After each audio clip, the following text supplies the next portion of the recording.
രാജ്യത്തെ സജീവ കോവിഡ് കേസുകൾ 3207 ഉയർന്നു. കൂടാതെ കോവിഡ് മൂലമുള്ള മരണം 29 ആയിട്ടുണ്ട്. കേരളത്തിലാണ് ഏറ്റവും കൂടുതൽ കോവിഡ് കേസുകൾ റിപ്പോർട്ട് ചെയ്യപ്പെട്ടിട്ടുള്ളത്.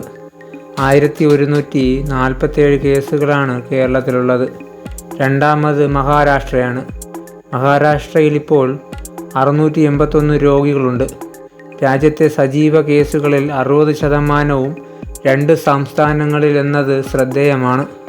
മഹാരാഷ്ട്രയിലാണ് ഏറ്റവും കൂടുതൽ മരണം റിപ്പോർട്ട് ചെയ്തത്, 6 പേർ. അതേസമയം മൈസൂരിൽ വെള്ളിയാഴ്ച 63 വയസ്സുള്ള ഒരാൾ മരിച്ചു. സംസ്ഥാനത്ത് കൊറോണ മൂലമുള്ള 3ാമത്തെ മരണമാണ് എന്നാണ് ആരോഗ്യ വിദഗ്ധർ പറയുന്നത്. ഇതിനു പുറമെ മഹാരാഷ്ട്ര, കേരളം, രാജസ്ഥാൻ, ഉത്തർപ്രദേശ്, മധ്യപ്രദേശ് എന്നിവിടങ്ങളിൽ ആകെ 13 രോഗികൾ മരിച്ചു.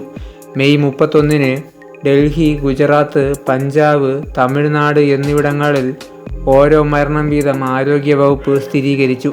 കൂടാതെ 7 മാസത്തിന് ശേഷം മിസോറാമിൽ ആദ്യ കോവിഡ് കേസ് റിപ്പോർട്ട് ചെയ്തതായി ആരോഗ്യവകുപ്പ് ഉദ്യോഗസ്ഥർ പറഞ്ഞു.